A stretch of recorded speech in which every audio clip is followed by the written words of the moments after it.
contato disponibilizado pela secretaria do respectivo órgão julgador.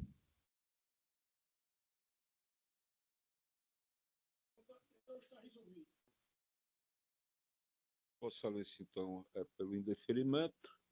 Eu também, seguindo a minha linha de raciocínio e ainda a minha coerência, também sou pelo indeferimento. Desembargador André.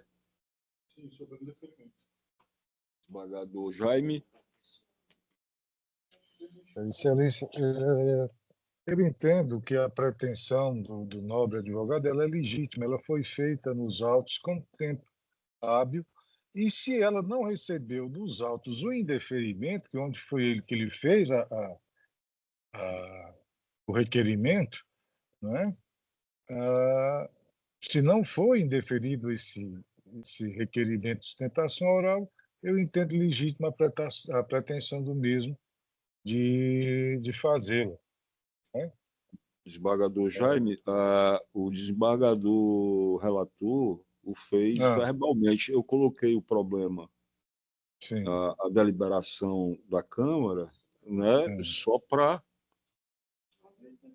Né, o relator está indeferindo. Só que eu trouxe a bala. Bom, tá certo. Se o relator indeferiu, Excelência, eu agradeço o seu espírito democrático de nos partilhar essa decisão, né? Mas então, se o relator já indeferiu, além do que, desembargador Jaime, há também a proposta ou sugestão do nosso colega desembargador André de oficiar, né, ao desembargador decano para que nos oriente ao presidente, ele vai para que o desembargador decano possa nos dar o norte sobre essa questão. Senhor presidente. Pois não. Só para acrescentar um negócio. Eu entendi aqui o voto do desembargador Jaime, que, em parte, eu concordaria com ele. Que o desembargador de Jaime fez uma boa distinção. Sobre a questão, vai prevalecer a interpretação que nós temos sobre a questão dessa resolução, que até o dia anterior. Perfeito. No caso dos autos, se tivesse pendente de deferimento, né, mas aí o desembargador Bezerra indeferiu já. E aí eu ratifico agora, lendo a resolução do Tribunal Pleno 10 de 2020, eu ratifico a minha indicação, solicitação de envio de ofício à Comissão Regimental, porque é o que é que diz aqui. A resolução do Tribunal Pleno 10 de 2020, auge da pandemia, altera a redação do artigo 3º da Resolução 4 de 2020 do Pleno Tribunal de Justiça, que trata da realização de sessão de julgamento por videoconferência, em substituição às sessões presenciais, no âmbito judiciário. Então, ela tratou especificamente do pedido lá, porque era quando as sessões eram todas por videoconferência. A gente suspendeu isso. Alguns integrantes ainda fazem, conforme a necessidade, mas hoje que prevalece é a sessão presencial, nós retornamos. Então, diante dessas dúvidas, essa resolução tem a 4 de 2020, tem a 10 de 2020 e do regimento, aí eu reforço esse pedido porque eu acho que tem que o Tribunal Pleno, até porque o Tribunal Pleno precisa, mudou o tempo para atualizar as coisas, para a gente ter uma posição definitiva. Não que seja o caso aqui do doutor advogado, mas já muito também, desembargador André, desembargador Djalma, desembargador Bezerra, desembargador Jaime, se discute do problema de, em passada a pandemia, né, graças a Deus, sendo o advogado domiciliado na capital, né, onde se realizam os julgamentos na Câmara. Se há a possibilidade, o desembargador Inácio de Alencar Cortez já havia levantado essa discussão na sessão de direito privado, né? Seria mais uma sugestão, né? Mas qual seria, presidente? Eu não entendi. não seria possível, desembargador André, em caso de o advogado residir em Fortaleza, na capital do estado, onde se dá os julgamentos de forma virtual. Eu faria até uma exceção do impedimento justo, um problema de saúde, uma coisa, desde que comprovado. Eu estou entendendo você, senhor. Só para antecipar, deixar claro aqui, a minha posição... Eu não me posicionei. Sim. Eu disse, foi uma discussão levantada pelo desembargador Inácio Cortez, que ficou... Por vários motivos, eu sou favorável que não tenha qualquer impedimento. Se a parte quer receber, se quer fazer sustentação oral à distância, que faça, evita, até porque o espaço aqui, até pela realidade atual, mas independente disso, eu acho que a tecnologia avançou para isso. Nós temos votos provisórios, nós fazemos reuniões virtuais, tal. Eu acho que é uma forma até de otimizar os julgamentos, entendeu? Então, é importante essa discussão também, Claro. Até porque eu acho que há com devido respeito a quem pensa diferente, volta sempre essa discussão que eu acho que é uma restrição. É uma liberdade que eu acho que pode ser assegurada. Porque senão tem um outro efeito, isso eu ouvi de um desembargador do Tribunal do Paraná. Quando você restringe demais, você acaba sendo determinados advogados ou escritórios têm mais possibilidade do que outros que não têm essas condições todas. Quando você libera para o cara fazer em qualquer lugar, como a gente atende os advogados, de onde ele está, dá muito mais acesso. Mas vai ter a discussão, mas acho que pode excluir. Eu acho que tem que garantir o acesso. Mas porque senão cada Câmara fica decidindo de um jeito. Exatamente. Né? E aí começa injustiça. A minha provocação é a bem da segurança, inclusive dos julgadores. Inclusive, nós temos... Dos julgadores, claro. A quarta Câmara, pelo que eu tenho contato com a advocacia, a quarta Câmara é sempre reconhecida porque não cria nenhum empecilho, a não ser os que estão na previsão legal, normativa, regimental, para que os advogados participem. Eu acho que deve prevalecer o que nós fazemos aqui.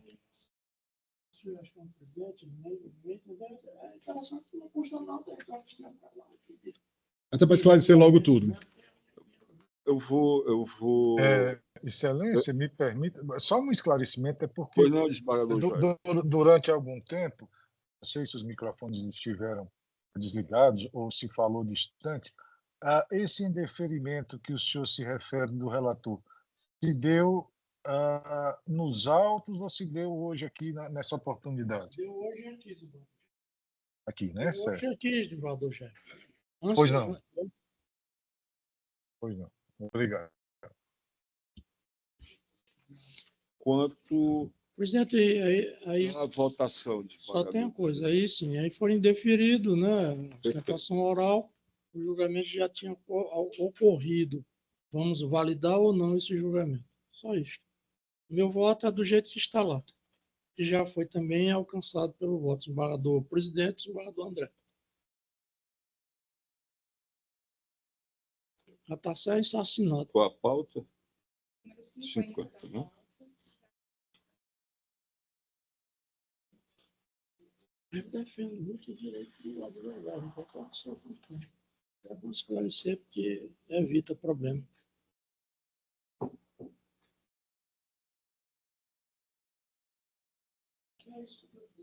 Só decidir aí que diante do indeferimento do pedido de sustentação oral fica ratificado, né? Eu estava só rememorando aqui o teu... Perfeito. Diante do indeferimento da sustentação oral, que fique ratificado o julgamento anterior, né?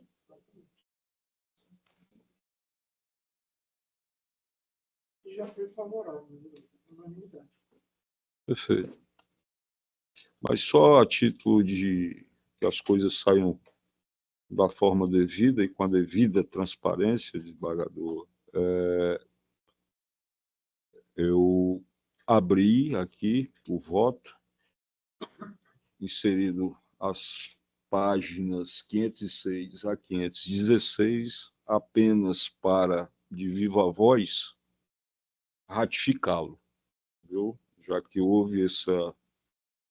O voto do relator ratificar o meu voto provisório, anteriormente lançado, e para acompanhar Vossa Excelência, desembargador André Costa.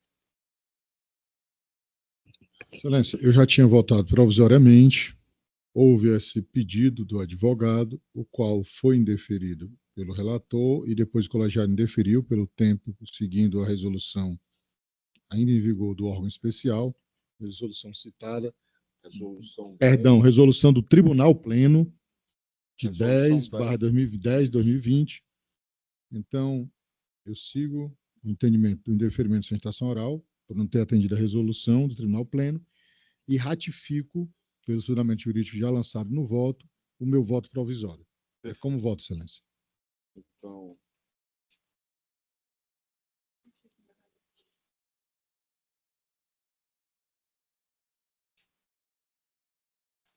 repetindo, o resultado lançado nos autos anteriormente foi o recurso de apelação conhecido e improvido. Este é o julgamento do processo pautado no item 50, apelação cível 020-1472, dígito 88, dígito de 2023. Vamos ao próximo. Retomando, então, a sequência, apregou o processo número 54 da pauta, apelação cível número 020-62-8734-2023, apelante Wanderson da Silva de Aquino, advogada solicitante doutora Viviane Pinheiro de Paiva, apelado Ministério Público Estadual, relator é o desembargador Francisco Bezerra Cavalcante, a parte apelante solicitou sustentação oral.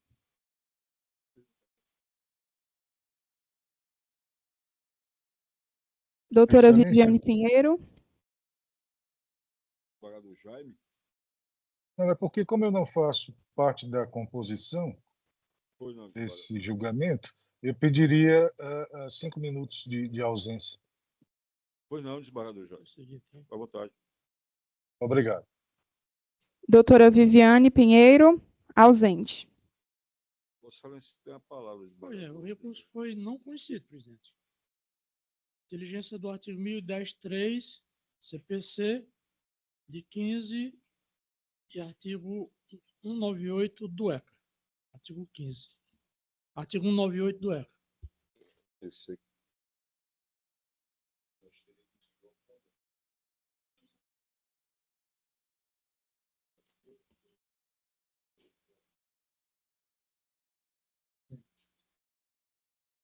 De quem? Da advogada? Repete a mesma coisa. Então, se ela não está presente, morreu, acabou-se. Eu indefiro o pedido dela, pronto. Não tem nenhum problema. Como relator, eu indefiro. Não está nos autos? Não está nos autos, presidente? O pedido de sustentação está nos autos?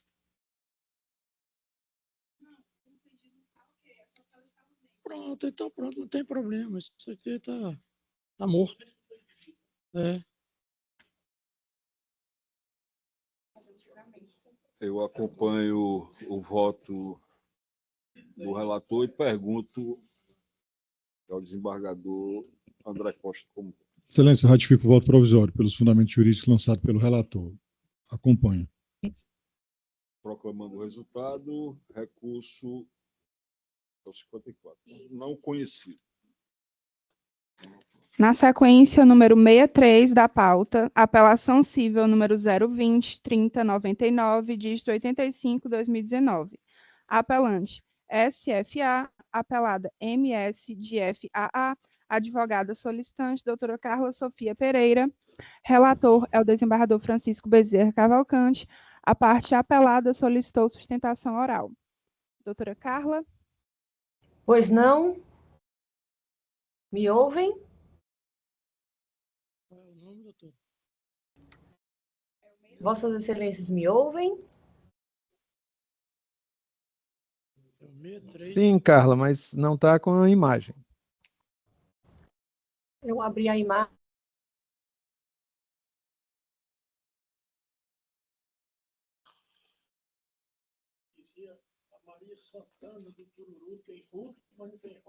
Ah, tá. Pronto, Carla.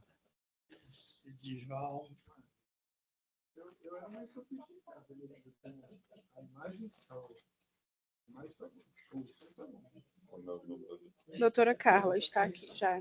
Boa tarde, doutora Carla. Agora está sem som ela. Sumiu tudo agora. Agora está sem som e sem imagem, Carla. 2 minutinhos, pode ser? Foi não.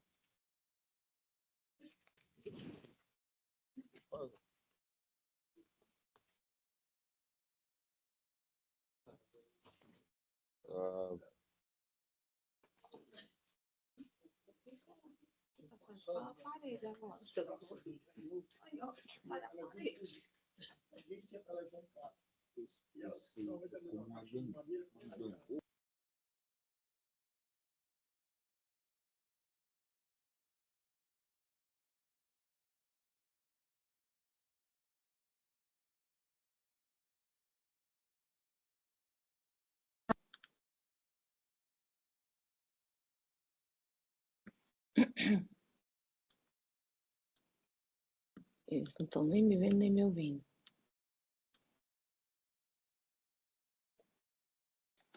Eu vou...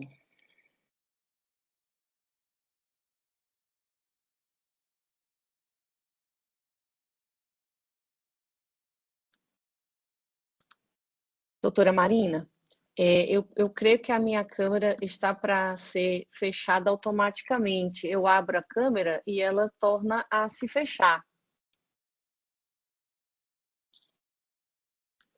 A senhora me ouve?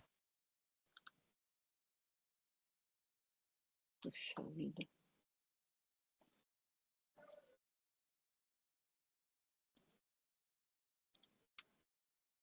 Deixa eu tentar aqui.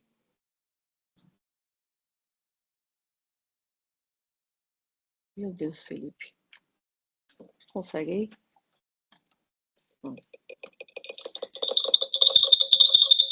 Doutora Marina?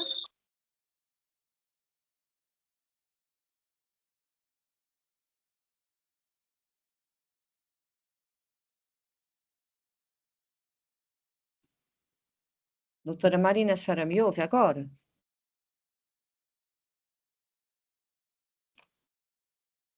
Eu vou não me ver. Puxa vida. Ai, meu Deus, caiu o sinal.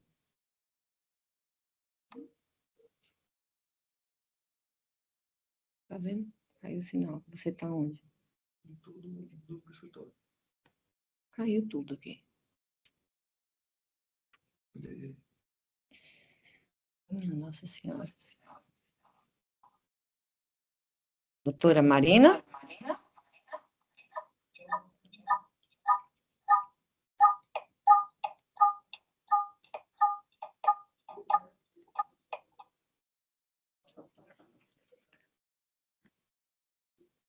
Puxa vida. Já fechei. Doutora Marina? Quando foi? Pronto, agora foi. Consegue me... E-mail dentro do endereçado da secretaria? Sim.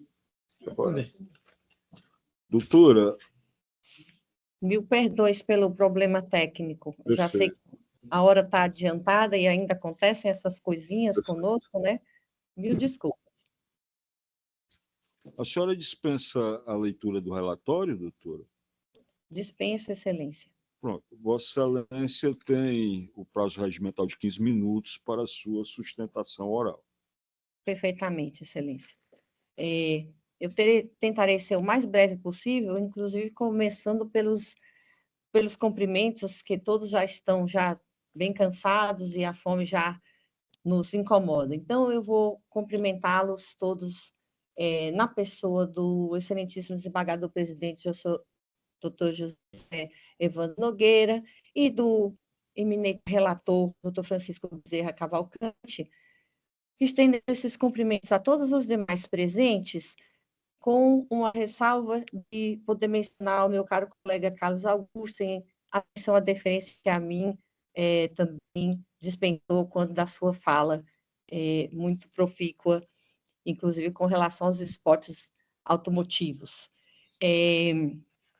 O motivo que me traz hoje aqui é uma apelação cível de uma menor de idade, e eu vou omitir o nome dela, eu entendo que há outras pessoas na sala, mas não há problema algum. Na verdade, eu venho reforçar e destacar o brilhante parecer da promotora que se manifestou nestes autos. A douta Procuradoria foi brilhante no posicionamento, não deixou escapar nenhum detalhe, um parecer realmente extremamente elaborado e profundo, mas eu ainda preciso destacar alguns pontos, principalmente com relação à falta de qualquer tipo de combate aos elementos da sentença.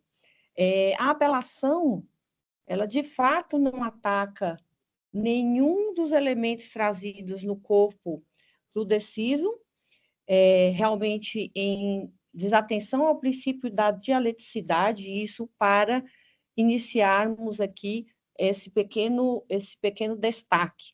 São argumentos singelos, argumentos genéricos, sem profundas referências aos autos, até porque eles trazem em seu bojo recursal elementos que jamais foram debatidos dentro do processo, principalmente quanto às necessidades da menor. Durante toda a instrução processual, o pai jamais contestou os custos da criança. Ele se atinha a dizer que não tinha condições de pagar o que era pedido pela genitora. Portanto, são argumentos genéricos que não debatem os elementos da sentença. Em seguida, com relação ao mérito, acho relevante destacar que os autos, nesse momento, nós estamos falando de instrução completa, instrução aprofundada, são páginas e páginas de prova do poder aquisitivo, do alimentante, do poder dos destaques de riqueza externa, dos sinais de riqueza externa que estão dentro do processo, e que ele, de fato, é pai, que há aí o princípio da solidariedade, o princípio do poder familiar, que estão embasando esses alimentos, que essa menor é filha única, menor, todos os demais filhos do genitor, do apelante, são adultos, ele já é, inclusive, pai de 3 filhos adultos, então não há outros menores a serem pensionados, principalmente também focar no fato de que, durante toda a instrução processual, este pai, esse genitor, se restringiu a dizer que era corretor de imóveis, que a crise que se abalou sobre ele, inclusive, foi a causa do final do casamento, só que o final do casamento deles foi em 2017. Durante o processo também ele disse que a pandemia o atingiu fortemente, contudo, todos nós sabemos que o mercado imobiliário foi o primeiro que se recuperou também, então, passados 4 anos da pandemia, graças a Deus, todos nós estamos de volta à nossa plenitude, tanto de trabalho quanto de renda, e fatos também esses que não foram comprovados, e como ressaltou a Procuradoria, ele não se desincumbiu das provas de que não tem condição de pagar os 4 salários fixados. 4 salários esses que correspondem a menos de 50% de todas as despesas da menor que foram colocadas no processo. A mãe somou as despesas da filha em 9 salários mínimos e pediu ao juízo de primeira instância 4,5 salários mínimos e obteve 4 salários mínimos fixados como decisão final. Por fim, excelências, eu gostaria de salientar mais uma vez que jamais as despesas da filha foram questionadas durante o processo. Ele pode até tê-las questionado agora, no início das contrarrazões de apelação, mas durante todo o processo ele se ateve a dizer que tinha uma única fonte de renda e que não tinha condições. Ocorre que, durante a instrução processual na oitiva das testemunhas, tanto dele quanto da menor, ficou comprovado que ele tem um vínculo fixo, um emprego fixo de carteira assinada, e, inclusive, a Procuradoria destacou isso no seu parecer nas folhas 414, fazendo referência aos contra-cheques dele, que estão nas folhas 292 a 297 dos autos, que contam que ele tem uma carteira assinada com mais de R$6.000 de salário fixo. Isso, naquela ocasião, com certeza, devem ter sido atualizados. Além dos 3,5% de comissão que ele recebe como corretor, segundo a própria testemunha dele, nos declara nos autos quando inquirida.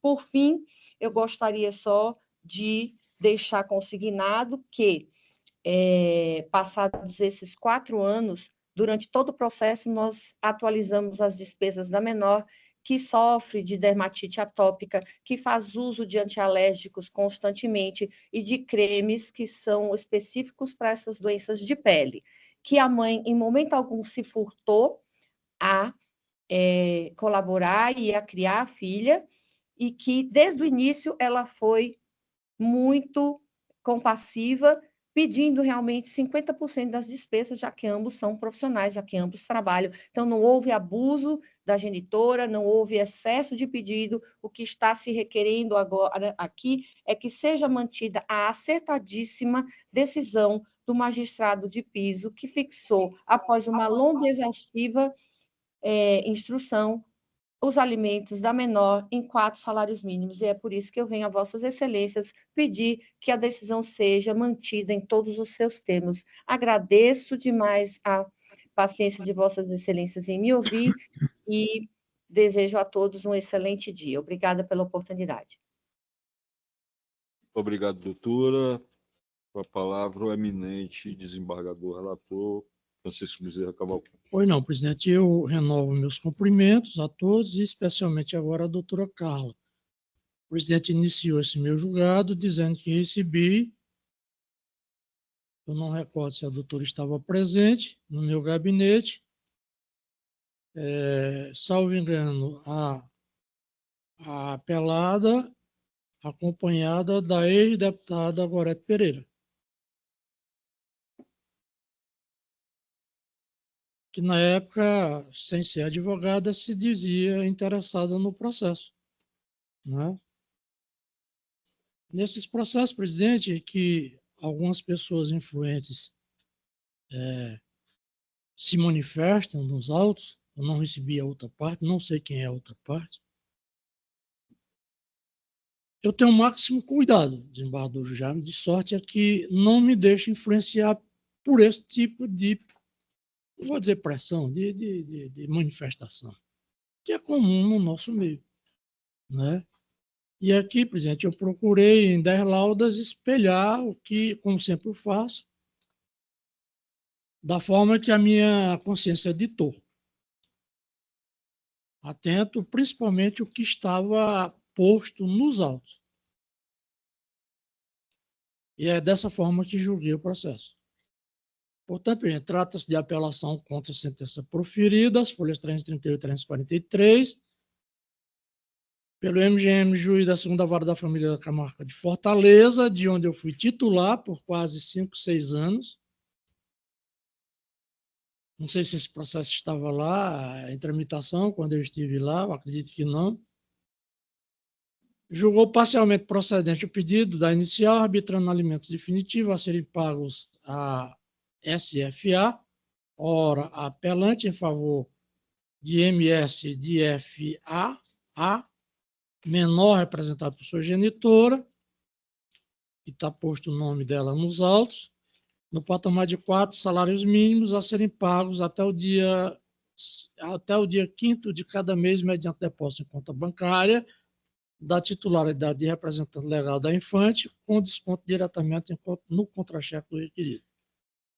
Examina preliminar. No caso dos autos, não se verifica vício suscitado pela apelada, pois a parte recorrente insurgiu-se satisfatoriamente em face dos fundamentos postos na sentença, recorrida sustentando as razões pelas quais entende merecer reforma à sentença.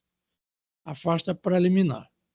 No mérito, se disso que a fixação dos alimentos deve atentar-se à necessidade de quem os pleiteia e à possibilidade de quem deve prestá-lo em consonância ao trinônimo alimentar, artigo 1694 do Código Civil de 2002, e a interpretação do referido artigo nos leva ao raciocínio de que a cognição a ser empregada pelo julgador na fixação dos alimentos passa por 2 etapas. A primeira decorre da avaliação das necessidades dos alimentandos, a segunda decorre da avaliação com propriedade acerca da capacidade contributiva do alimentante, ou seja, de seu padrão socioeconômico. Daí o motivo pelo qual a doutrina desenvolveu a ideia de um trinônimo alimentar: necessidade, possibilidade, proporcionalidade e adequação. Bem analisada a planilha de custos relacionados na inicial de folhas 15 e 16, constato que as despesas com condomínio, energia elétrica, TV, telefone, internet, IPTU, supermercado, estão equivocadamente calculadas, já que quando se considera metade das despesas meio, indevidamente se conclui o custo que deve ser suportado pela própria representante da apelada, meio mais metade do valor da criança. Quanto ao valor de farmácia, não obstante haver relatório médico atestando possuir a criança dermatite utópica ou atópica, não restou esclarecido se os gastos com medicação seriam mensais ou no valor de R$ 700 ou se somente se deu naquela ocasião. O gasto pleiteado com doméstica na quantia de R$ 1.200, por sua vez, está desacompanhado de comprovantes de pagamento. Além do mais, ao que se mostra, também está calculado equivocadamente, já que não leva em consideração o fato de que a representante da menor é responsável pela metade dele, mas a metade do que seria atribuível à criança. O valor de R$ 700 a título de lazer apresenta-se em descompasso com documentação respectiva comprobatória. Assim, não é razoável se acreditar que todos os meses adquire vestuário e calçados este no total de R$ 500. Leve-se em consideração ainda ser sabido que a atividade de correção de imóveis, por ser paga na forma comissionada, depende de evento futuro incerto da venda de imóvel, não havendo nos autos comprovação robusta de eventuais médias de ganhos do apelante a título de comissionamento, parcela variável dos rendimentos, não se podendo concluir nesse sentido pelo que foi dito pela testemunha arrolada pela parte recorrida. Ademais, se assim ocorreu, tratou-se de evento isolado.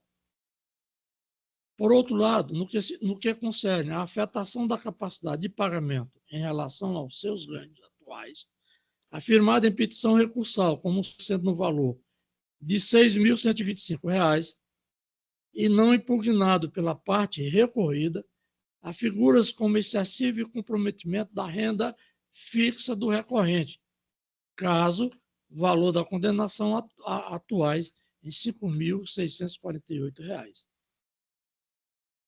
com o decorrer dos reajustes anuais, restando autorizada a readequação do valor neste segundo grau de jurisdição. Isso eu falo à luz do que proposto nos autos e à luz do que consta efetivamente nos autos, na minha visão.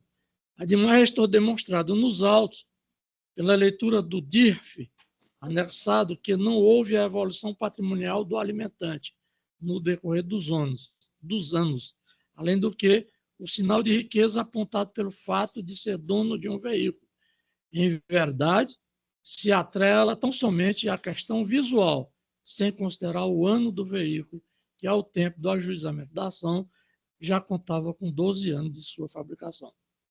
Portanto, presidente, à luz desses motivos, por mim enxergados nos autos, conheço, dou provimento ao recurso para reformar a sentença e reduzir a pensão, na minha visão, para 2 salários mínimos. É como voto. Obrigado, desembargador Bezerra. Eu acompanho Vossa Excelência na integralidade. Desembargador André. Doutor Bezerra, eu ia fazer a indagação advogada, mas eu vou fazer. O senhor estava vendo aqui os autos, vendo aqui algumas questões. Não houve juntado da declaração de imposto de renda, não, né? Os autos. Não. Foi o DIF? Foi o DIF, uma evidência. De maior. De riqueza, eu digo aqui no meu velho. E no ano lá no. Porque o que eu vejo aqui é que ele tem de uma terceirizada, que vai prestar serviço à Assembleia, que ele recebe 6 mil e pouco. Isso aí é o que está É o que está aprovado nos autos. E a renda como atuação como corretagem? Isso aí não tem. Eu não tenho como explicitar, porque corretagem é o que eu digo no meu voto. Corretagem, se existe hoje, existe amanhã. Existe um mês, daqui a 2 meses, 3 meses, outro. Né? Mas não há a comprovação de que efetivamente, diariamente ou mensalmente se ganha tanto por corretagem. Não há essa comprovação. Está entendendo? Esse foi o ponto que me levou. Né? Hã? No momento atual, claro. Não posso julgar no futuro observando, infelizmente. Como juiz de família, eu fui muito cauteloso em cima dessas coisas. E aqui, desembargador André, desembargador Jaime e o presidente Evandro sabe o quanto eu sou cauteloso nessas decisões envolvendo o direito de família, principalmente quando há pensão. Mas, no caso, se não aprova, eu não tenho como, efetivamente, manter essa decisão. Excelência, vou manifestar, então.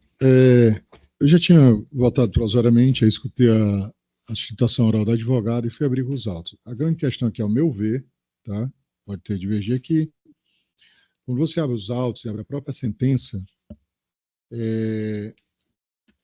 em certos momentos, claro que houve omissão de rendimento, depois foi descobrir que tinha um valor, emprego na terceirizada e tudo mais. Só que o emprego que está aprovado nos autos é que ganha 6 mil e pouco.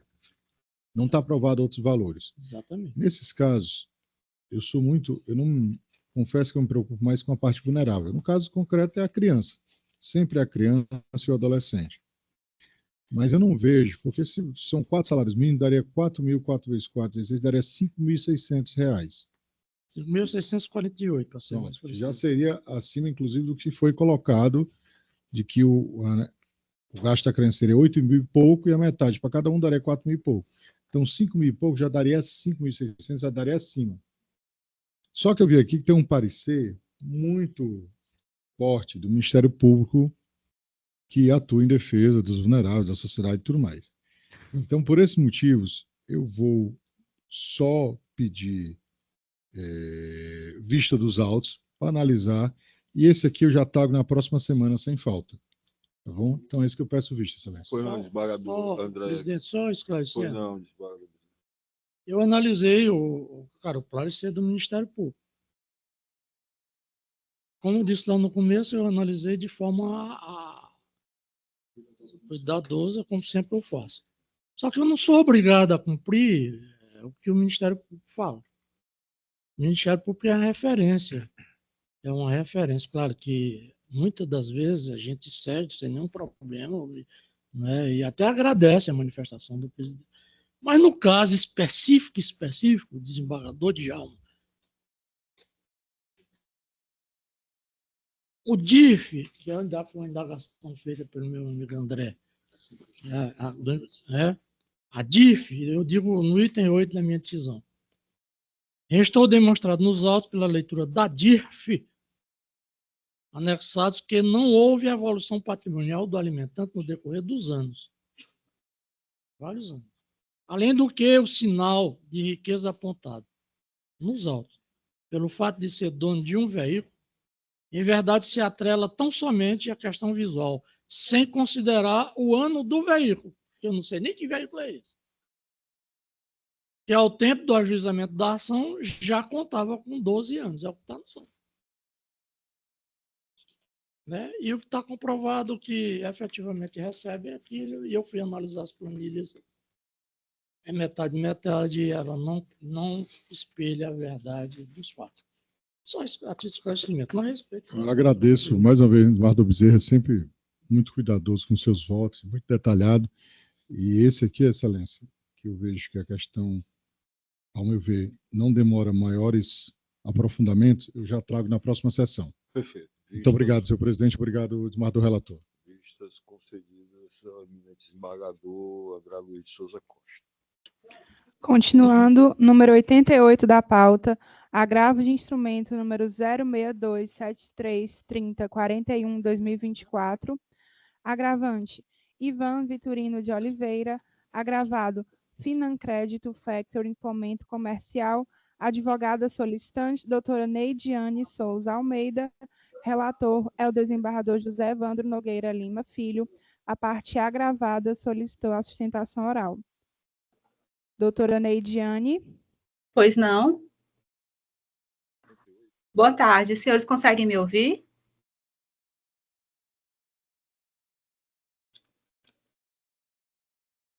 Boa tarde. Eu consigo ouvi-la, doutora. Consegue? Boa tarde, doutora, só um instante. Conseguimos lhe ouvir, sim.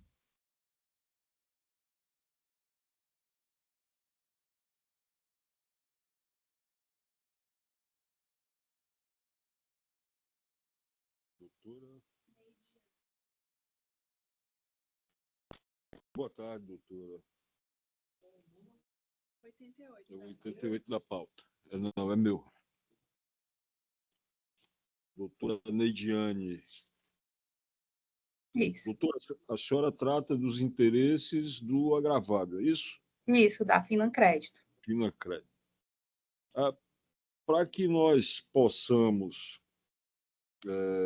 otimizar o trabalho, eu estou desprovendo o recurso. Diante disso, a senhora ainda tem interesse de sustentar oralmente?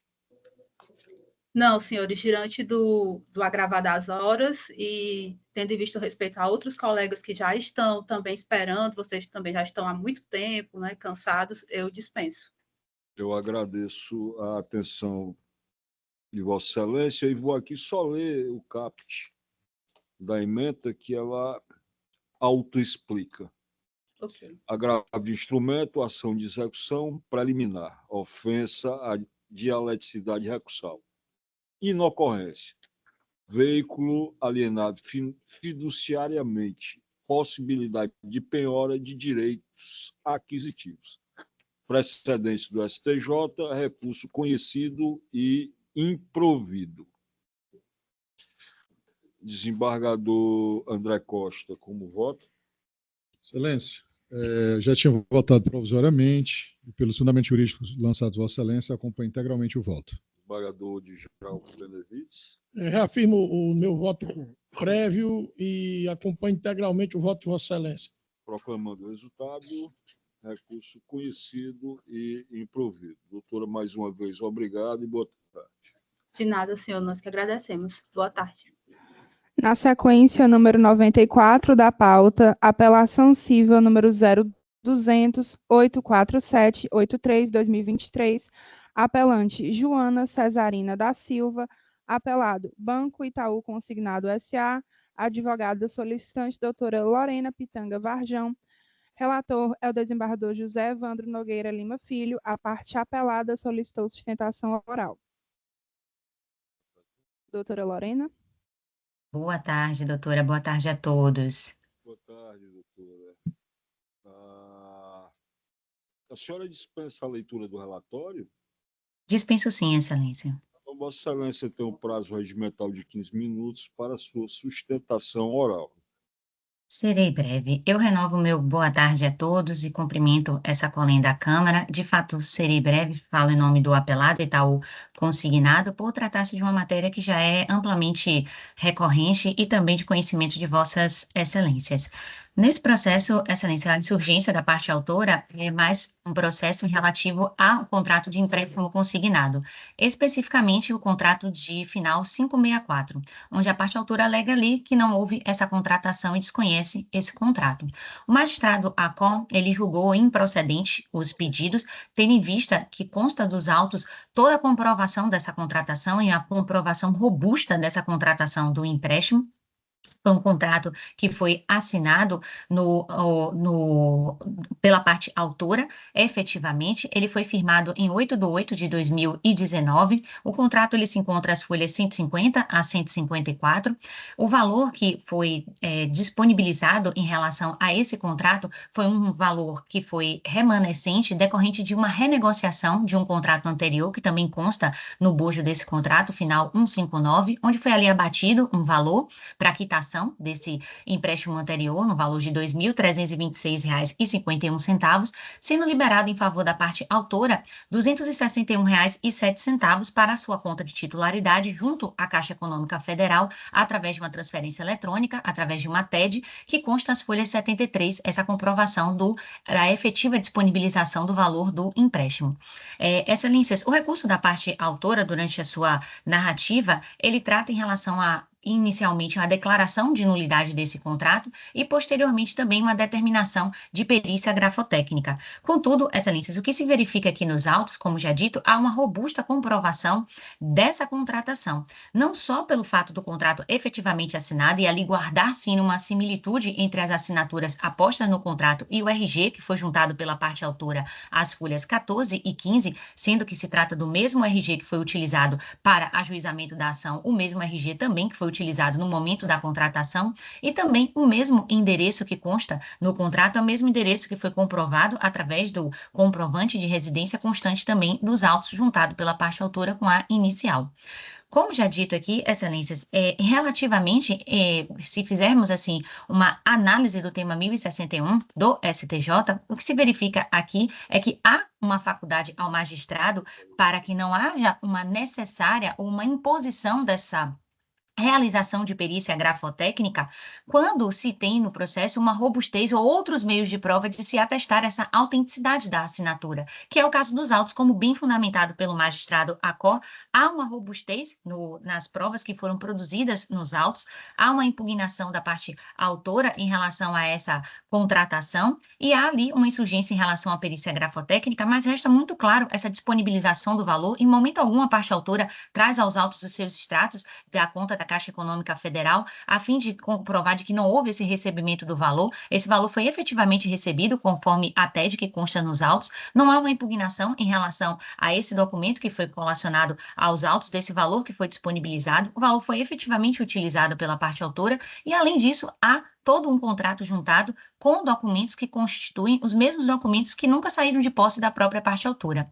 Em sendo assim, Excelência, já me encaminhando para o final, o que pugna aqui ao banco é pelo não acolhimento do recurso interposto pela parte autora, em razão de toda a robustez e em razão de que há essa faculdade ao magistrado, quando efetivamente convencido e efetivamente bem fundamentado, como o caso da sentença do magistrado Acor, relativo à consideração em relação a essa contratação. Eu agradeço e finalizo.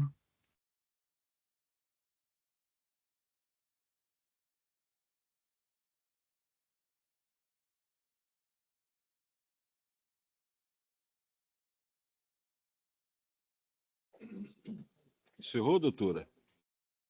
Encerrei sim, concluí, Excelência. Pois não. Direito civil e processo civil, apelação civil, ação de anulação de descontos em benefícios previdenciários, cumulado com indenização por danos morais. Sentença de improcedência, questionamento quanto à autenticidade da assinatura expressa no documento de contratação. necessidade de perícia grafotécnica, ocorrência de cerceamento de defesa, nulidade configurada, recurso conhecido e provido, sentença reformada. Analisando o contexto no curso do procedimento, no momento da réplica, a demandante requereu expressamente a realização de perícia grafotécnica a fim de constatar a possível ilegitimidade na assinatura do instrumento contratual apresentado pela instituição financeira. Porém, quando da prolação da sentença, o juízo de primeiro grau considerou desnecessária a realização de perícia grafotécnica, dispensando a produção dessa prova. Em linhas gerais, a despeito da fundamentação esposada pelo juízo singular, a prova pericial grafotécnica é essencial ao deslinde da controvérsia, no caso concreto, considerando que a própria autora, na condição de consumidora, impugnou a assinatura aposta no instrumento, cabendo à instituição financeira comprovar sua autenticidade de acordo com a tese firmada no tema 1061 do STJ, já de amplo conhecimento deste órgão fracionário. Nessa perspectiva, segundo o posicionamento dominante, já disse, deste órgão fracionário, ainda que se verifique similitude dos padrões gráficos entre a assinatura inscrita nos documentos pessoais da parte autora e no contrato questionado, faz-se necessária a realização de prova pericial, não sendo o caso de utilizar regras de experiência comum ordinariamente aplicadas em hipóteses nas quais é possível identificar a falsificação grosseira da assinatura.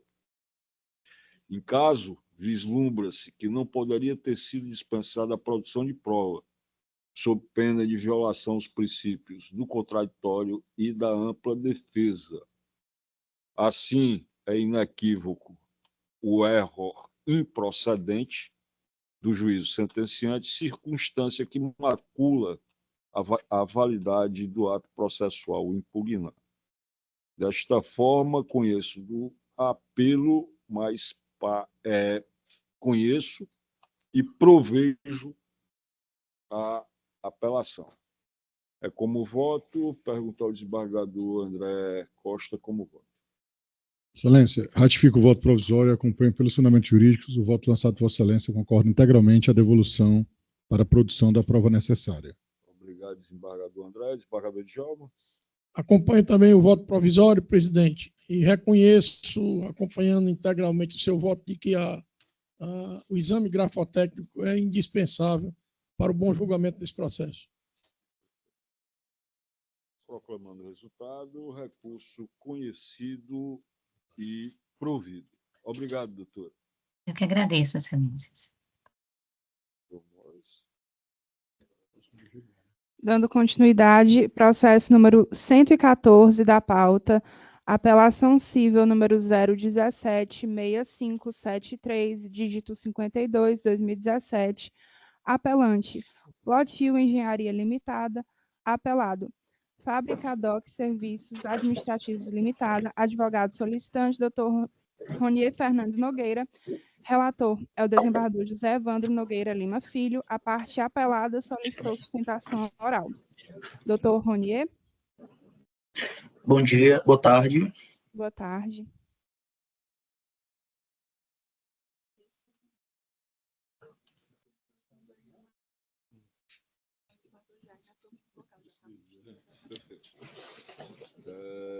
Doutor Ronier. Eu não estou vendo o doutor aqui no sistema. Pois não. Doutor, para que nós possamos otimizar a sessão, o recurso, o senhor trata dos interesses de do apelado, é isso? Apelada. Isso, excelência. A Fábrica Fábrica DOC. Serviço Administrativo Limitado. O veredito foi favorável ao seu constituinte. O senhor ainda tem interesse diante dessa informação de sustentar? Não, excelência, diante da antecipação do entendimento, a gente dispensa a sustentação. Perfeito. Eu lerei apenas, doutor, aqui a cabeça da ementa, que eu acho que ela explica todo o voto. Ação de resolução de contrato com inexigibilidade de débito e pedido de tutela de urgência, improcedência na origem. Lide diversa, também proposta pela apelada, objetivando o pagamento dos serviços contratados e indenização por danos morais. Impossibilidade de conexão, artigo 55, parágrafo 1º do CPC e súmula 235 do STJ. Processo julgado pela segunda Câmara de Direito Privado desta Corte. Tese de má prestação de serviço afastada. Vínculo de similitude entre as causas. Consideração do acórdão transitado em julgado. Garantia de julgamentos uniformes. Princípio da segurança jurídica, sentença de improcedência confirmada nestes autos. Recurso conhecido e improvido. Desembargador André Costa. Excelência, ratifico o voto provisório pelos fundamentos jurídicos do voto de Vossa Excelência, o qual acompanho integralmente. Perfeito. Muito obrigado, desembargador André Costa. O vogal seria, na composição original da turma, o eminente desembargador Djalma Teixeira Benevides, que no sistema de votação provisório havia se considerado impedido ou suspeito. Vossa Excelência confirma? Presidente, eu confirmo o que já afirmei anteriormente para a nossa secretária e para me considerar impedido de participar desse julgamento. Perfeito. Já previamente, diante da comunicação pelo sistema, foi incluído o sucessor pelo critério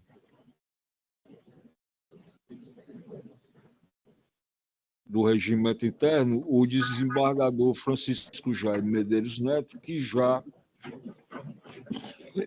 havia posto o seu voto provisório. E pergunto a ele se ele ratifica este voto. Ratifico o voto, Excelência, acompanhando o eminente relator. Perfeitamente, desembargador Jaime. Muito obrigado. Então, proclamando o resultado, recurso conhecido e desprovido. Obrigado, doutor Ronier. Obrigado, Excelência. Desejo a todos uma boa sessão. Presidente, você me remeteu agora ao Tribunal do Júri da Comarca de Boa Viagem, quando trouxe a palavra veredicto. Eu gosto. Eu também. Eu gosto. Me relembrou e o veredicto. Grandes julgamentos de Boa Viagem. E eu gosto com o Cezinho. Eu acrescento o Cezinho para ficar mais charmoso, né? Dando continuidade, número 124 da pauta, apelação civil número 0200-787, dígito 83, 2022, apelante Cícera Bento de Andrade, apelado Banco Itaú Consignado S.A., advogada solicitante, doutora Lorena Pitanga Varjão, relator é o desembargador José Evandro Nogueira Lima Filho. A parte apelada solicitou sustentação oral.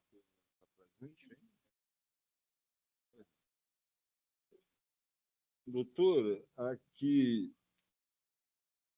ao contrário da demanda passada, o julgamento favorece a senhora Banco Itaú, né? O julgamento favoreceu ao seu constituinte. A senhora tem interesse de sustentar ainda? Não, Excelência, não haverá necessidade. Eu agradeço a compreensão e faço a leitura apenas da cabeça da emenda. Apelação civil, processo civil e direito do consumidor, ação declaratória de nulidade, inexistência contratual com pedido de repetição de indébito e indenização por danos morais, empréstimo consignado, desconto em benefício previdenciário, ausência de impugnação da assinatura, perícia grafotécnica, preclusão, cerceamento de defesa, ausência, regularidade do negócio jurídico, valor contratado transferido para a conta da autora, recurso conhecido e desprovido. Sentença mantida. Pergunta o desembargador André Costa como vota. Excelência, acompanho integralmente o voto de excelência, porque eu já votei provisoriamente e já li os fundamentos do voto, com o qual eu concordo. Obrigado, desembargador André. Desembargador Djalma Benevides. Reafirmo o voto provisório e acompanho integralmente o seu voto, presidente. Djalma, proclamando o resultado. Recurso conhecido e improviso, sentença mantida. Obrigada, Excelências. Boa tarde, bom trabalho a todos. Na sequência, passaremos então ao processo número 170 da pauta, apelação cível número 0258006, dígito 73/2020, apelante Gladson Wesley Mota Pereira, advogado solicitante Dr. Gladson Wesley Mota Pereira, apelado SPE lote 01, Empreendimentos Imobiliários Limitada, relator é o desembargador André Luiz de Souza Costa, a parte apelante solicitou sustentação oral. Dr. Gladson. Boa tarde. O Dr. Gladson, infelizmente, ele não pôde comparecer a esse julgamento e eu vim representá-lo nesse processo. Pois não, doutora Débora. A doutora já está habilitada nos autos? Já está habilitada nos autos, sim. Desembargador André. Excelência, só quem se inscreveu foi a advogada da parte apelada, né? Apelante, não é isso?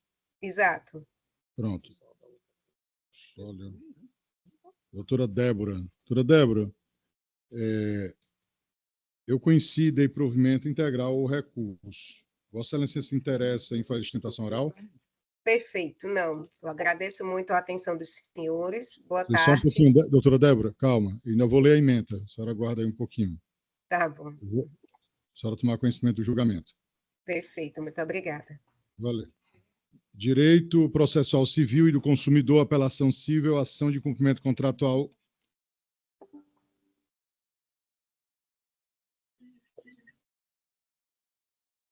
Direito processual civil e do consumidor, apelação civil, ação de cumprimento contratual, acumulada com perdas e danos. Contrato de promessa de compra e venda de imóvel.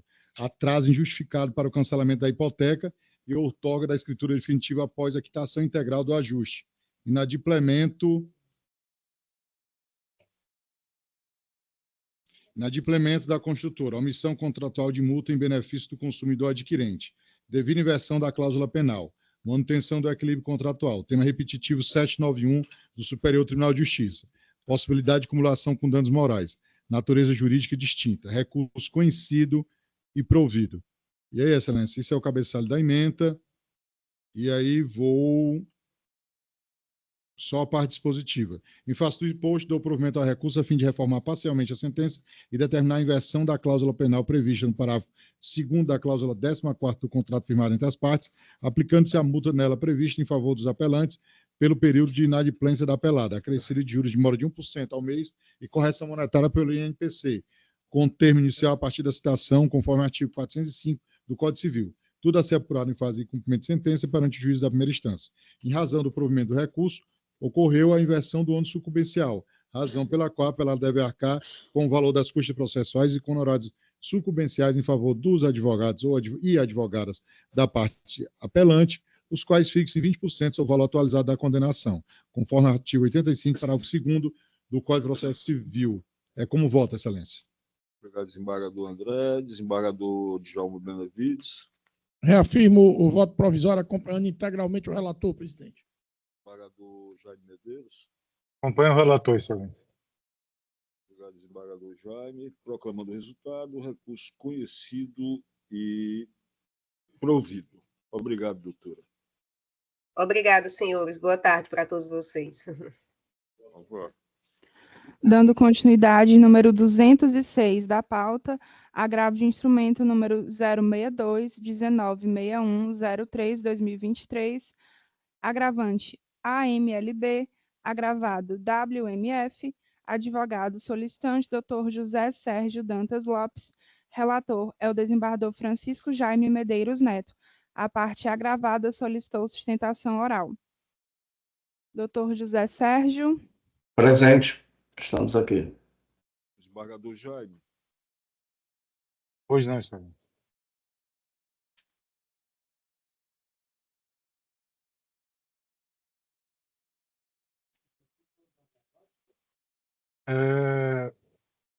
Minha cara Marina. Pois não, desembargador. O pedido de sustentação é da parte agravada, é isso? Isso. Confirmando, o doutor Sérgio representa a parte agravada, não é isso, doutor Sérgio? Isso, o Walter. Então, excelência, eu indagaria ao doutor Sérgio se ele veria algum proveito na sua sustentação, uma vez que nós estamos estamos conhecendo, mas desprovendo o recurso, mantendo a decisão. Desnecessário, sustentação oral. Obrigado pela compreensão, doutor Sérgio Dantas, e devolvo a palavra ao eminente relator. Pois não, excelência, peço licença para a leitura do projeto de emenda. Agravo de instrumento, família, direito da criança e do adolescente. Ação de divórcio com guarda.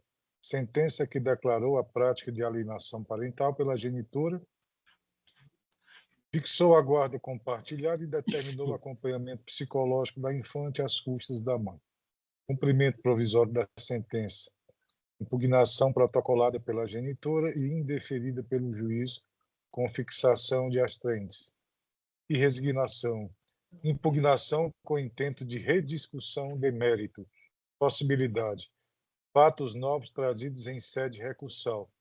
Possibilidade de análise sob pena de supressão de instância. Multa por descumprimento devida. Genitora que deliberadamente deu causa à rejeição da menor ao pai. Impossibilidade de se valer de tal fato para afastar a responsabilidade pelo descumprimento da sentença. Não venire contra facto próprio. Mas, valor que atende aos princípios da razoabilidade e da proporcionalidade. Recurso conhecido e desprovido, decisão mantida. Esse é o voto de silêncio que ponho ao vosso crivo. Obrigado, desembargador Jaime. Desembargador Bezerra Cavalcante, como voto? Confirmo o voto com o relator, presidente. Eu também confirmo o voto provisório já lançado para acompanhar o eminente relator e aqui proclamo o resultado. Recurso conhecido e desprovido. Sentença mantida. Decisão mantida. Obrigado, senhores. Boa tarde. Obrigado, doutor, pela compreensão. Dando continuidade, número 214 da pauta, agravo de instrumento número 062-3883, dígito 79/2023, agravante Anísio Oliveira dos Santos ME, advogada solicitante, doutora Francisca Márcia Moura Lopes, agravado, distribuidora de calçados Nagel, relator é o desembargador Francisco Jaime Medeiros Neto, a parte agravante solicitou a sustentação oral. Boa tarde, doutora Márcia. Boa tarde. Vossa Excelência dispensa a leitura do relatório? Sim, dispenso. Vossa Excelência tem o prazo regimental de 15 minutos para a sua sustentação oral. Pois não, doutor? Boa tarde, pelo andar da hora, vou desejar boa tarde a todos, em especial, claro, ao presidente, ao desembargador relator Francisco Jaime, e boa tarde, claro, a todos os demais presentes.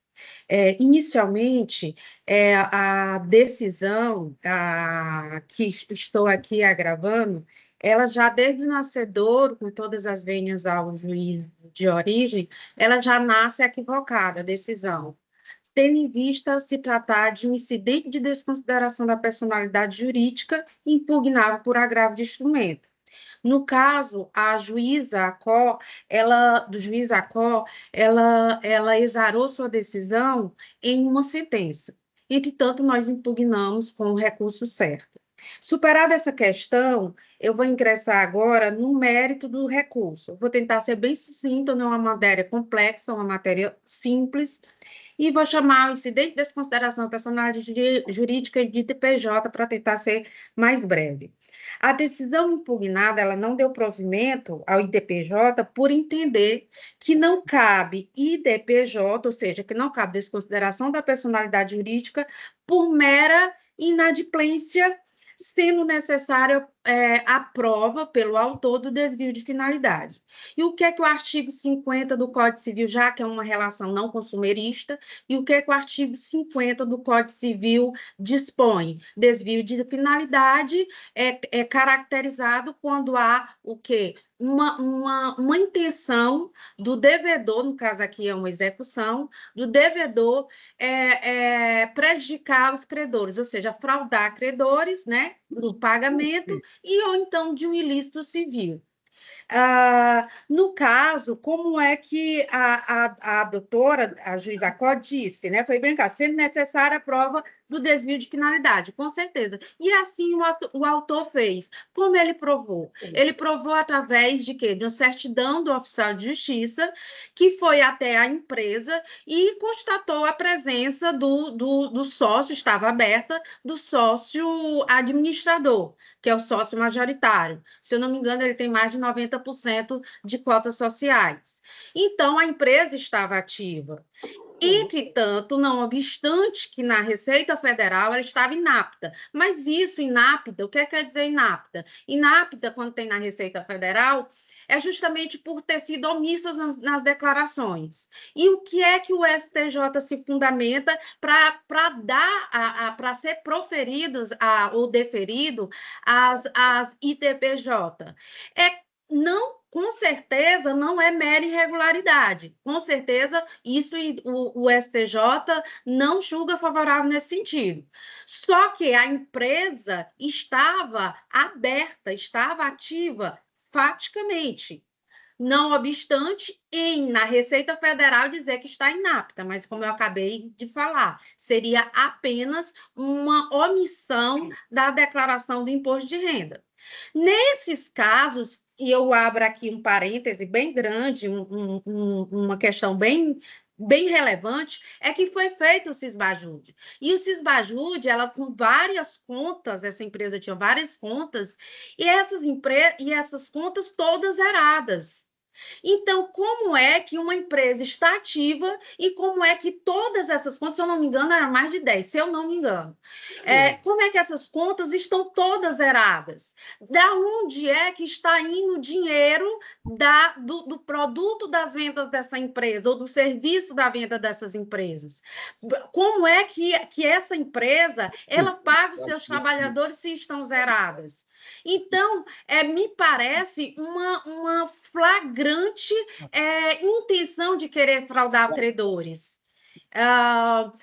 E, além do mais, o próprio artigo 1052 do Código Civil diz que quando não integralizado o capital social, dá-se direito aos sócios responderem ilimitadamente e solidariamente. Tanto é que tem já jurisprudências fartas nos tribunais locais, inclusive embasado pelo STJ, que esses sócios não precisam nem mais pedir o incidente de desconsideração da personalidade jurídica, já ingressa no próprio polo passivo dos próprios cumprimentos de sentença ou execução.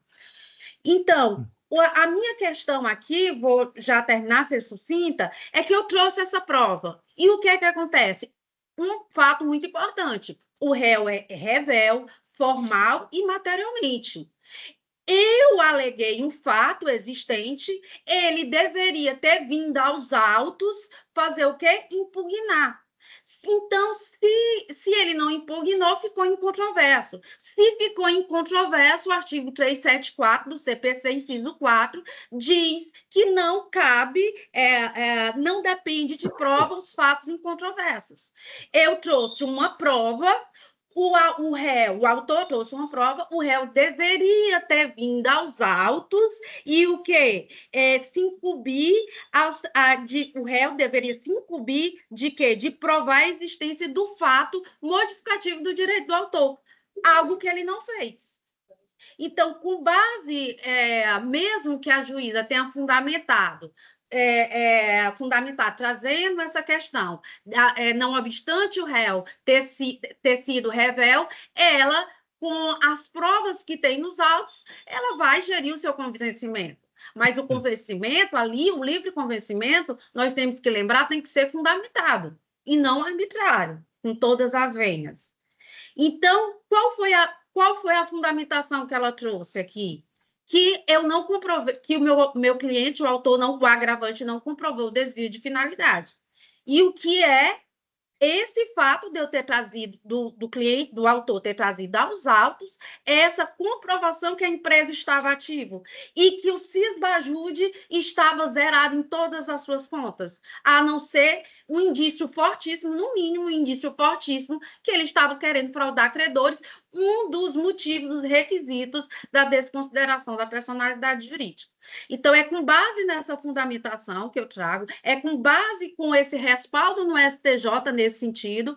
Vejamos bem, o STJ diz, quando a empresa está fechada e aberta ou na junta comercial ou na Receita, isso sim não dá direito à desconsideração. Mas o inverso tá. Ela está ativa e não tem um centavo nas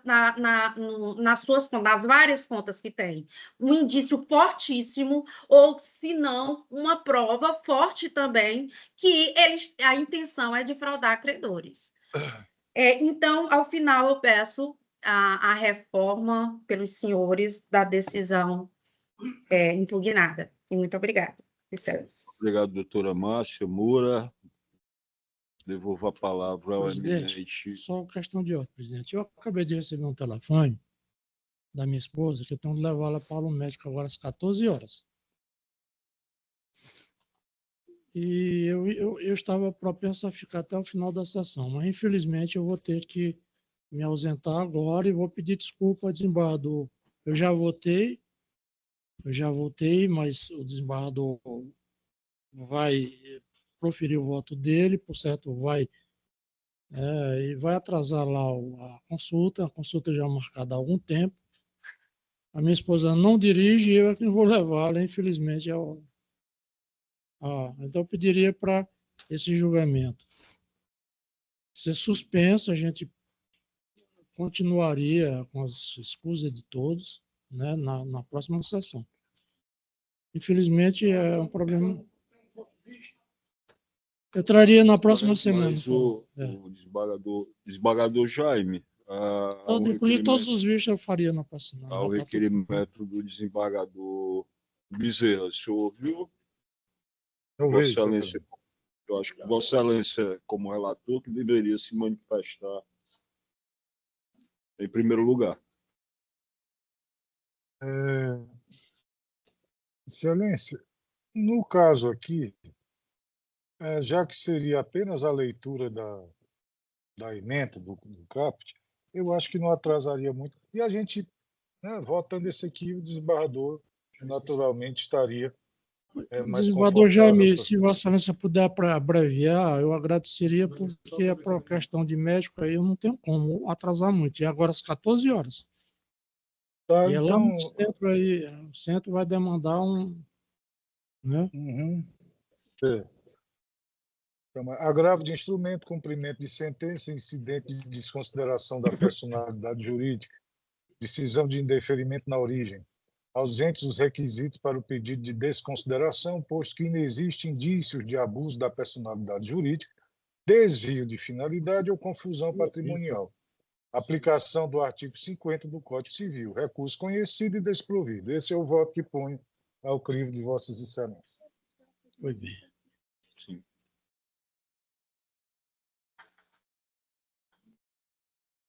Desembargador Bezerra Cavalcante. Eu, inclusive, já havia votado provisoriamente, presidente, li o voto, não tem nada alterado, o voto Sua Excelência acompanha. Eu também ratifico meu voto provisório anteriormente lançado no sistema e proclamo o resultado. Recurso conhecido e desprovido, decisão mantida.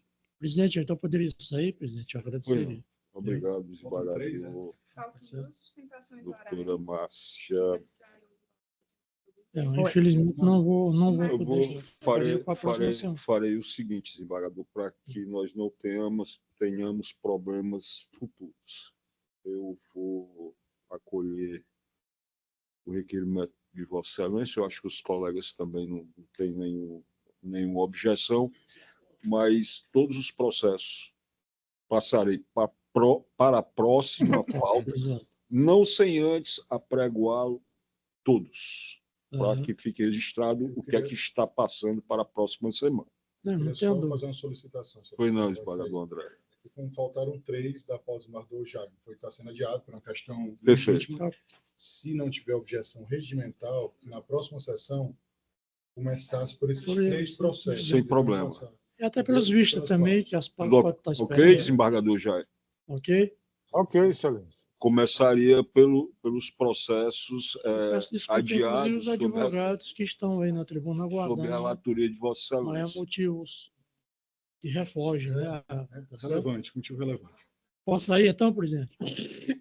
Ok, agradeço, meus colegas, até a próxima. Né? Ontem, na sessão de direito privado, foi marcada uma reunião para os desembargadores na sessão de direito privado conversar a respeito daquela portaria baixada pelo presidente para se discutir o acerto. Ah, sim. Entendi. Tá bom. Um abraço. O 214 foi. Boa sorte. Agora foi considerado. Sim. Eu proclamei o resultado, inclusive, recurso conhecido e desprovido. Por ordem da presidência e tendo em vista a necessidade do comparecimento como julgador do desembargador Francisco Bezerra Cavalcante, os processos pautados para a sessão de hoje passam a compor o acervo da próxima sessão a ser realizada no dia 13/8/2024. Farei, então, a leitura. Chega de iniciar por esses processos. Iniciando-se, só em complementação, iniciando-se pelos processos por motivo de saúde, já que o desembargador Bezerra comporia a turma julgadora. Na próxima sessão, os julgamentos serão iniciados pelos processos sob a relatoria do desembargador Jaime Medeiros Neto. Então, os 2 processos que irei apregoar na sequência ficarão para a próxima sessão do dia 13, tendo em vista a ausência legítima do desembargador Francisco Bezerra, com a anuência do relator, o desembargador Francisco Jaime Medeiros Neto e os demais colegas.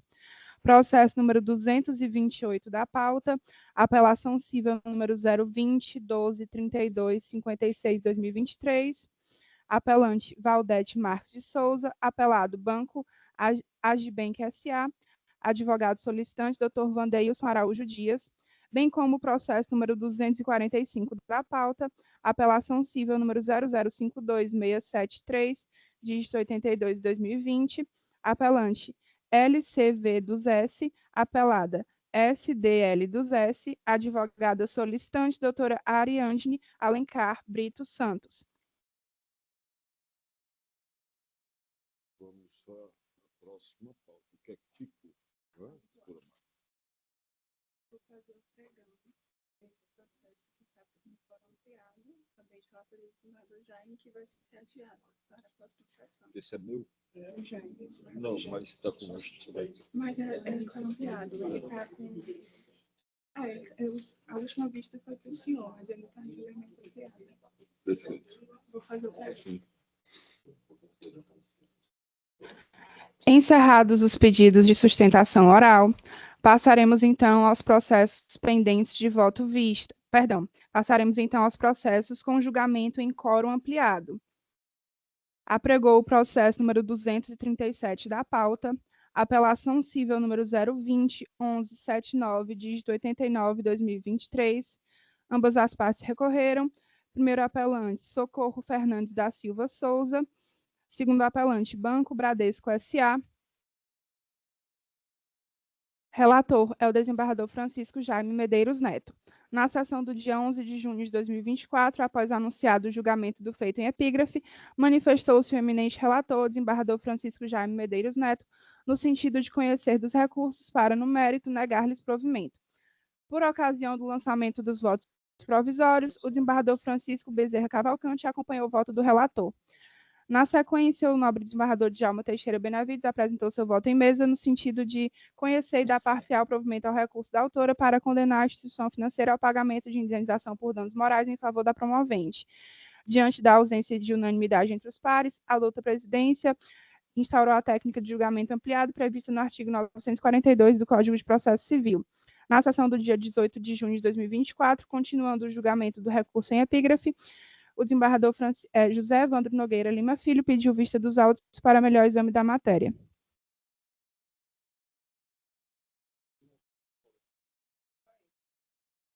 Adiado também para a próxima semana, a pedido do desembargador Francisco Bezerra Cavalcante. Mais alguma coisa, doutora Maria? Aí os vistos também. Vamos. Sim.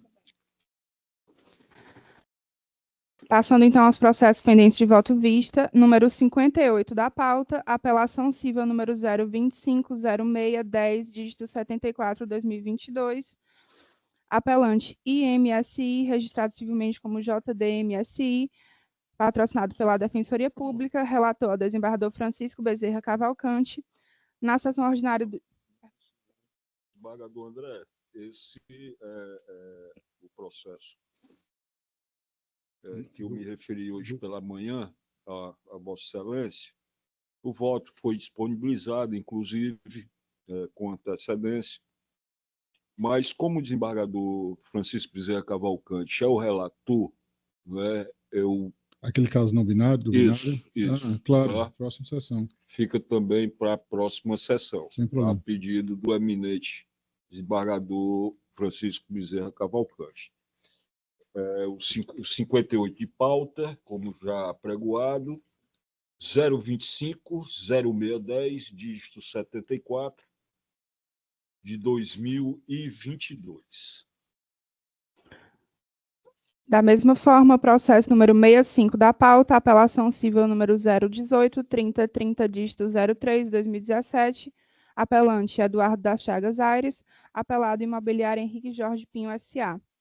Relator ao desembargador Francisco Bezerra Cavalcante. Processo adiado a pedido do desembargador Francisco Bezerra Cavalcante. Os próximos são de relatoria de Vossa Excelência. Há processos ainda de minha relatoria em que votam o desembargador André e o desembargador Djalma. Eu acho que não tem, a não ser que haja um quórum estendido, aí nós adiaríamos, né, mas face à possibilidade de julgamento, a doutora Marina, por favor, apregoa. Pois não. É o processo número 149 da pauta, apelação civil número 0200582, dígito 09/2023, apelante Valdete Marques de Souza, apelado Banco Pan S.A., relator é o desembargador José Evandro Nogueira Lima Filho, Na sessão do dia 30 de julho de 2024, após anunciado o julgamento do feito epigrafado, com a palavra manifestou-se o doutor advogado, doutor Vandeilson Araújo Dias, dispensando a letra do relatório e procedendo à realização de sustentação oral em nome da parte apelante no prazo regimental. Ato contínuo, o eminente relator desembargador José Evandro Nogueira Lima Filho pediu vista dos próprios autos para melhor exame da matéria. Perfeito. O advogado está presente? Desembargador André, não sei se Vossa Excelência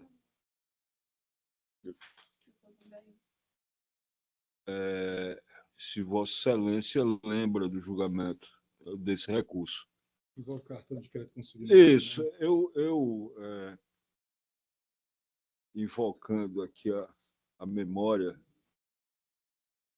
que tenho quando ascendi ao segundo grau, nesta mesma Câmara, das palavras da desembargadora Livramento, desembargadora Djalma, sobre a importância da sustentação oral na tribuna, né? O olho no olho, o poder de convencimento, a carga de convencimento. E esse foi um dos processos que a substanciosa fala do advogado me chamou a atenção. E o desembargador André, muito diligente e muito rápido no seu raciocínio, foi ao processo, foi ao recurso, né? Rapidamente olhou documentos mencionados pelo advogado da tribuna e me alertou sobre alguns pontos. Aqui, discretamente, mas como nós temos nesta Câmara um excelente relacionamento pessoal e profissional, há esse tipo de comunicação, mesmo durante a sessão de julgamento. Levei o processo para casa, reanalisei e houve uma modificação no meu raciocínio, na minha convicção, por força desta profícua sustentação oral e mais as observações do desembargador André, que resultaram no seguinte julgamento. Apelação civil, processual civil, direito do consumidor, ação anulatória de empréstimo bancário, acumulado por indenização por danos morais, repetição do indébito, sentença de improcedência, contrato de cartão de crédito consignado, RMC, intenção de contratar empréstimo consignado, vício de vontade. Aí onde entra a observação de Vossa Excelência, desembargador André. Cartão jamais utilizado para fazer compras. Contratação desvantajosa em relação ao empréstimo consignado. Ausência de informação clara e adequada, falha na prestação de serviço, restituição na forma dobrada, descontos realizados a partir de 30 de 3 de 2021. Entendimento firmado pelo STJ, dano moral verificado, liminar recursal de suspensividade dos descontos deferida, recurso conhecido e provido, sentença reformada. Este é o meu voto e pergunto ao desembargador André Costa como voto. Excelência, para além da troca de elogios, eu queria registrar publicamente a sua generosidade e da sua sempre atenção, que não tem problema nenhum em reexaminar o que já produziu. E agradeço a sua referência à minha pessoa, e desde ontem eu já tinha ratificado o voto, Vossa Excelência, concordo integralmente. Acho que é um avanço, porque a gente tem que ter cuidado. O desembargador Djalma tem falado nisso também aqui, o desembargador Djalma Benevides, a gente separar a litigância predatória e a litigância de massa. E nesse meio, tanto sendo de massa ou sendo predatória, que o STJ vai até julgar agora no segundo semestre, a gente analisar caso a caso e saber descobrir que realmente se a pessoa, pelos elementos, tinha intenção e contratou sabendo um empréstimo consignado, ou se foi levado a contratar um cartão de crédito consignado, achando que era um empréstimo consignado normal. E como o desembargador aqui ressaltou, a gente teve um precedente aqui vai ser já o segundo, a gente tem observado a documentação e percebido o que é que leva uma parte a fazer só o pagamento mínimo, se durante vários anos, vários meses, nunca usou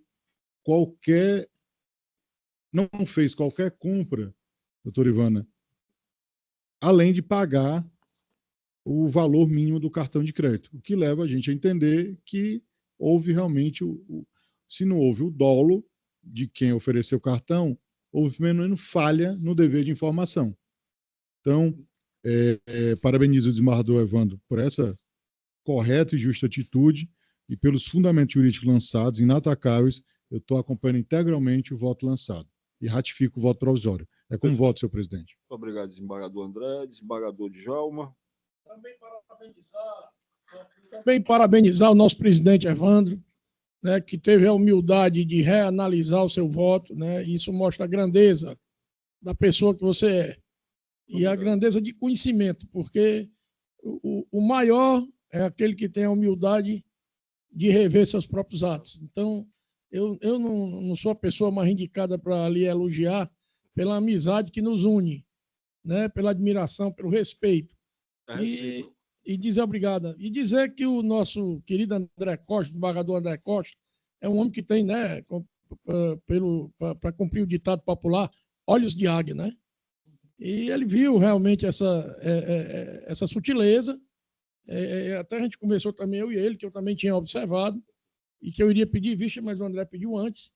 E eu acompanho integralmente o voto de Vossa Excelência. Muito obrigado, desembargador Djalma.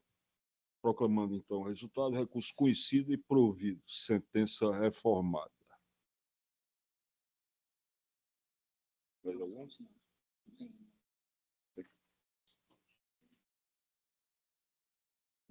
Nós estamos, senhores desembargadores, eminentes pares, é sempre um problema para mim e me constrange. Como presidente da Câmara, como colega, esse problema de espaço físico, né? Nós temos nossos compromissos, os colegas da turma da Câmara Criminal também estão à porta já, né? Alguns deles mais antigos, tanto em idade como com assento nesta corte. Pergunto a Vossas Excelências se poderíamos aqui convencionar de passar o restante dessa pauta para a próxima semana. De acordo, senhor presidente. Nenhuma objeção. De acordo, entendo a situação e que as partes e os advogados também entendam, né, que logo a gente vai superar essa limitação, mas nós temos essa limitação porque tem outra sessão. Não tinha feito isso ainda, desembargador, mas achando que ia dar tempo, achava que a pauta estava enxuta e nós levaríamos um tempo. Certo. Alguns votos se estenderão mais. Apesar que a pauta, desembargador, é bom o senhor até esclarecer como presidente, nós temos uma pauta hoje de 267 processos. Perfeito. Não tenho nenhuma objeção, doutor. Perfeito. Tem caso algum? Eu gostaria da compreensão também de Vossas Excelências, antes de declarar encerradas, que se houvesse alguma manifestação ou requerimento, fizessem de forma... Eu só peço desculpa que eu antecipei o voto antes do desembargador André falar, mas de acordo. Tranquilo. 149. Só proclamar aqui, desembargadores, que eu acho que com proclamando o resultado da apelação civil 0200-582, dígito 9 de 2023, recurso conhecido e provido, sentença reformada. E eu acho que já tinha proclamado, inclusive, mas não é demais reforçar.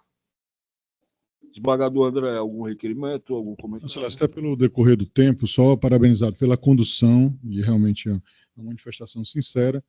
Nós tem conduzido para todos os problemas, estamos seguindo em frente. E vai adiar só uma semana, e a gente conclui na próxima semana o que não foi concluído hoje e o que a gente já voltou para a pauta. E desejar a todos uma ótima tarde e uma excelente semana. Perfeito. Desembargador Jaime. Só desejar a todos uma boa semana e agradecer pelos trabalhos de hoje, excelência. Um grande abraço a todos. Obrigado, desembargador Jaime. Desembargador Djalma. Parabenizar a todos os colegas aí pelo expressivo número de processos trazidos a julgamento, né? E que a gente está conseguindo, mesmo com os problemas, a gente está conseguindo vencê-los, né? Eu agora passei por um problema porque perdi 4 estagiários, estamos recompondo o quadro e isso faz muita falta. Mas, pelo menos, a gente teve um alento. Na última reunião administrativa, o nosso presidente, que assim nunca tinha marcado um prazo, né, até então, mas marcou um prazo definitivo que em 1º de dezembro o nosso Tribunal de Justiça estará entregue e que ele vai começar a mudar por setores, mas que em 1º de janeiro todos os setores estarão no novo tribunal e efetivamente que a gente não vai ter mais o choque de horários, né? Então, um bom dia a todos, né? Aqueles que eu não nominei pessoalmente, mas um bom dia a todos. Doutora Procuradora. Eu quero agradecer a recepção. Todos me receberam muito bem aqui. Eu estou só passando uma pequena chuva, representando o doutor Janja, e podem contar comigo, a gente está aqui para defender a nossa querida sociedade. Muito obrigada. Obrigado, doutora, seja bem-vinda sempre. Doutor Carlos Augusto.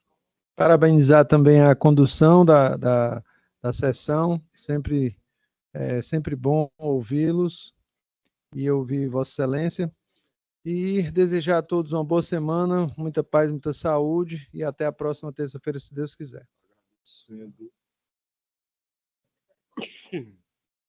E eu quero dizer que eu estou assim, muito feliz porque eu estou ao lado de uma pessoa que o pai foi meu professor, que eu até comentei com ele que o amor que eu tenho ao direito de família, eu devo ao pai dele, doutor Evandro. Entendeu? Então, assim, eu fiquei muito feliz quando eu soube que ele estava aqui. Obrigado, doutora. Agradecendo a todos, aos advogados presentes, aos colegas, servidores, Malu e Romélia, ao policial militar, declaro ao nosso técnico de som, faltou alguém? A doutora Marina Braga, declara encerrada a sessão.